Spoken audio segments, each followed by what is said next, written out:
Muhammad Ali's favorite diner waitress saved every dollar he ever tipped her.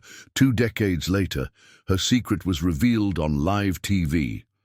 The first time Muhammad Ali walked into Rosie's diner on the outskirts of Louisville, everyone froze. It was 1978, and despite his global fame, he'd managed to slip in quietly, taking a seat at the corner booth where Margaret Wilson had been serving for 15 years. Her hands trembled as she approached. Not because he was the heavyweight champion of the world, but because she recognized those eyes, the same gentle expression she'd seen in newspaper clippings when he refused military induction despite the consequences. Margaret's husband had died in Vietnam 3 years earlier. "Coffee, please.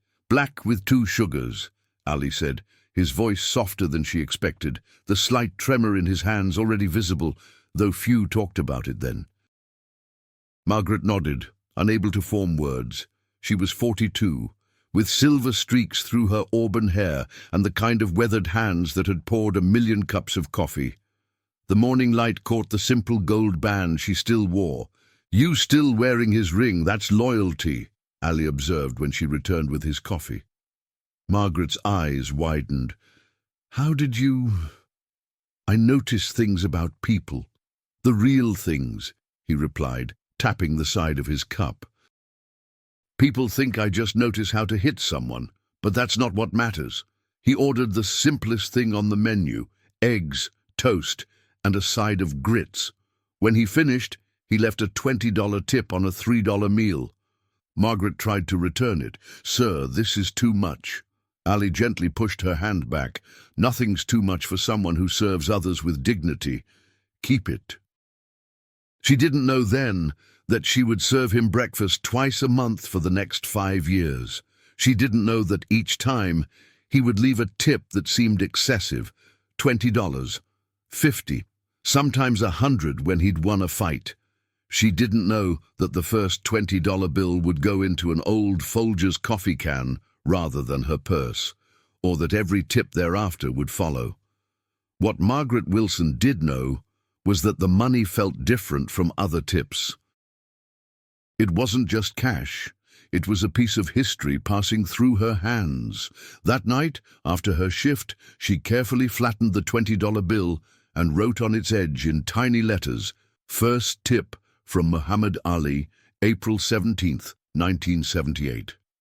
Then she placed it in the empty coffee can and put it on the top shelf of her closet. She told no one. Not her sister who called every Sunday from Cincinnati, not her daughter who was working through college. Not even Hal, the short-order cook who'd asked her on dates for years. It became her quiet ritual.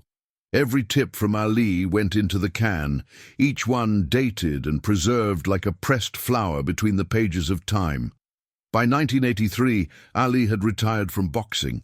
His visits to the diner became less about being seen and more about finding quiet. The tremors in his hands had worsened, and sometimes words seemed to catch in his throat before they could escape. The world was beginning to whisper about his health, but at Rosie's, Margaret created a bubble of normalcy. "The usual," she would ask, though she already knew the answer. Ali would nod, sometimes adding, "You're the only person in Louisville who doesn't try to remind me of who I used to be." Margaret understood loss and the dignity of being seen as you are, not as you were. She'd learned that lesson watching her husband fade from the robust steelworker who could carry their daughter on his shoulders for hours to the hollow-eyed man who returned from Southeast Asia. One rainy Tuesday in October, Ali arrived looking particularly tired. The diner was empty except for a young reporter from the local paper who immediately recognized the former champion. He rushed over with a notepad, asking rapid-fire questions about Ali's health rumors and comeback possibilities. Margaret intercepted him, coffee pot in hand. "Sir, we have a strict policy at Rosie's. Everyone gets to eat their breakfast in peace, no matter who they are." The reporter protested, "But the public has a right to—" "The public has a right to order eggs and bacon."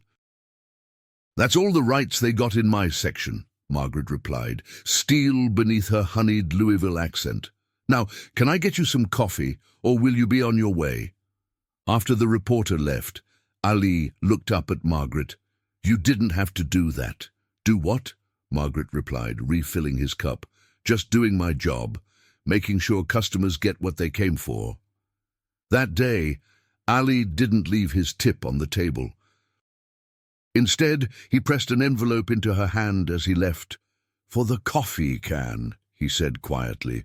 Margaret's face flushed. How did you? Ali tapped his temple with a shaky finger. I notice things, remember? Later, in the staff bathroom, Margaret opened the envelope. Inside was a check for $5,000 and a note. For your daughter's education, some fights aren't in the ring. Margaret stood frozen, the check trembling in her hand. Her daughter Laurie had just told her she couldn't afford her final semester of nursing school. Margaret had been picking up double shifts, but tuition had increased beyond her reach. That night, she broke her rule. The check didn't go into the coffee can.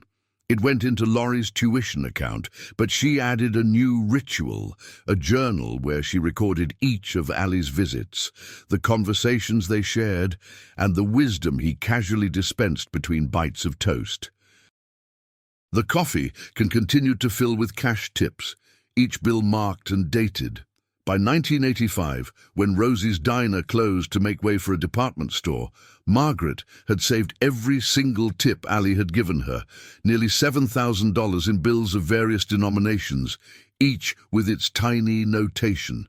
She found work at another diner across town, but Ali never came there. The last she heard, he had moved to Michigan, retreating further from the public eye as his condition worsened. January 1996. Parkinson's disease had transformed Ali from the fleet-footed dancer who had floated like a butterfly into a man whose movements were measured, deliberate. The world watched as he lit the Olympic torch in Atlanta, his arm shaking, but his determination unchanged. Margaret Wilson, now 60, watched from her small apartment in Louisville, tears streaming down her face. The coffee can had moved with her through 3 apartments, surviving a flood, a break-in, and a brief, failed second marriage. It remained unopened, stored in a fireproof safe she'd purchased specifically for this purpose. Her daughter Laurie, now a registered nurse with 2 children of her own, often asked about her mother's odd attachment to the safe. Just some old keepsakes, Margaret would reply. Nothing valuable to anyone but me. That autumn, a producer from a new human interest show called American Moments contacted Margaret. A former busboy from Rosie's had tipped them off about the legendary coffee can and the waitress who had served Muhammad Ali for years. We'd like to reunite you with Mr. Ali, the producer explained. It would make for an incredible segment. Margaret's first instinct was to refuse. Her collection wasn't for show. It was a private testament to moments that belonged only to her and Ali. But then the producer mentioned something that changed her mind. Mr. Ali specifically asked if we could find you. He remembered your name after all these years. 3 weeks later, Margaret sat in a studio in Chicago, the coffee can, now sealed inside a larger decorative container at the producer's request, on a table beside her. The lights were hot, and her grey hair had been styled by a production assistant who kept touching it between camera checks. Mrs. Wilson, you're on in 5-4-3. The host, a woman with a practiced smile and perfect teeth, turned to the camera. Today on American Moments, we have an extraordinary reunion, decades in the making. A waitress who served the legendary Muhammad Ali for years kept a secret that not even her family knew, until today. Margaret barely heard the introduction. Her eyes were fixed on the side entrance where Ali was supposed to appear. When he finally did, leaning on the arm of an assistant, the studio audience erupted in applause. Ali moved slowly to the chair across from Margaret. His face, once so expressive, now seemed frozen in a solemn mask, but his eyes, Those eyes were unchanged, still twinkling with the light of recognition. "Margaret," he said, his voice faint but clear enough for the microphone to catch. "Mr. Ali," she replied, suddenly feeling like that 42-year-old waitress again, uncertain what to say to greatness. "You still have it?" he asked, gesturing slightly toward the container. Margaret nodded, her throat tight, and every dollar. Never spent a single one. The host interjected, explaining to the audience how Margaret had saved every tip Ali had given her over their 5-year relationship at the diner, preserving them as historical artifacts rather than spending the money. "May we see?" the host asked. With trembling hands that now mirrored Ali's, Margaret opened the decorative container and removed the old Folgers coffee can. The lid came off with a soft pop. Inside, neatly stacked and bound with rubber bands, were dozens of bills, 20s, 50s, 100s, each with tiny writing along the edges. The camera zoomed in as Margaret handed the first $20 bill to Ali. This was the first one. April 17th, 1978.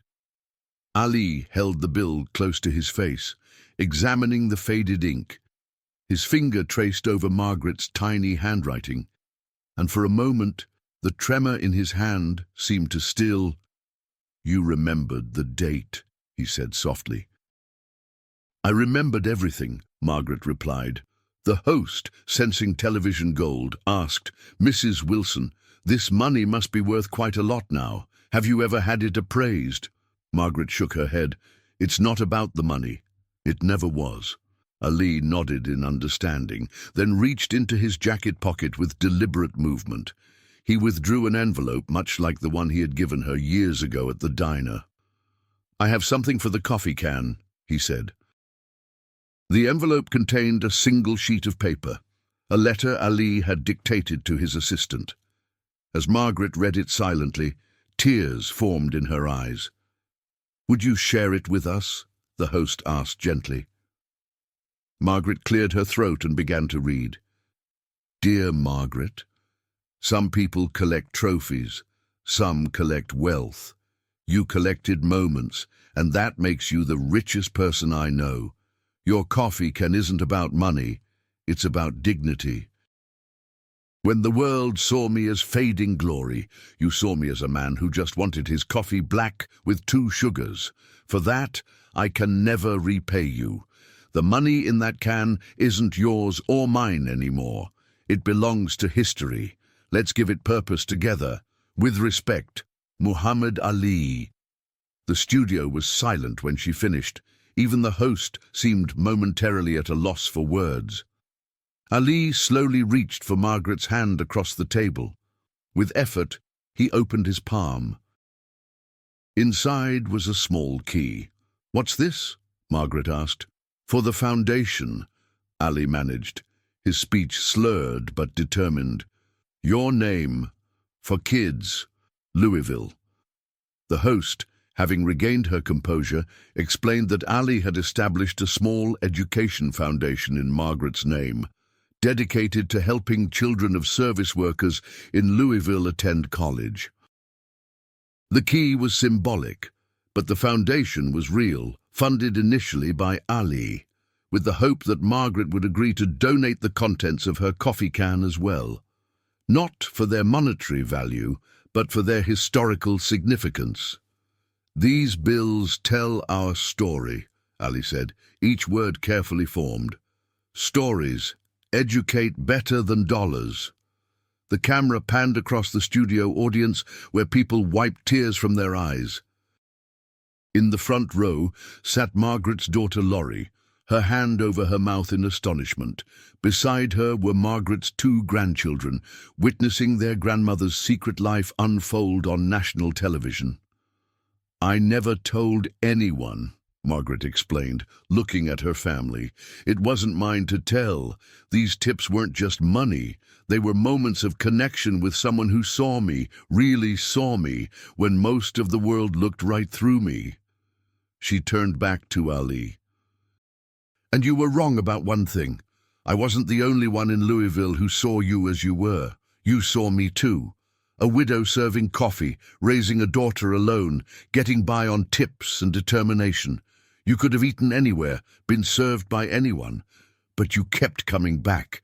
Ali's eyes glistened. With tremendous effort, he leaned forward and whispered something only Margaret could hear.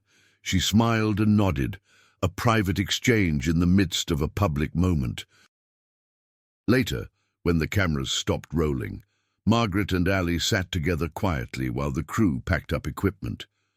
Her daughter approached cautiously. "Mom, why didn't you ever tell me?" Laurie asked. Margaret looked at the coffee can, now emptied for the cameras, its contents headed for archival preservation at the foundation. Some treasures are too personal to share, and some are too important to keep to yourself. I just needed time to figure out which kind this was. The Muhammad Ali Margaret Wilson Education Foundation was officially launched 3 months later. The coffee can, with its contents, became a traveling exhibition that visited schools throughout Kentucky, teaching children about dignity, respect, and the value of seeing people as they are, not as the world labels them. Margaret returned to work at her diner the day after the show aired. Customers requested her section, hoping to hear firsthand about her friendship with Ali. Some left extravagant tips with notes for the coffee can. She thanked them, but explained that the coffee can had served its purpose.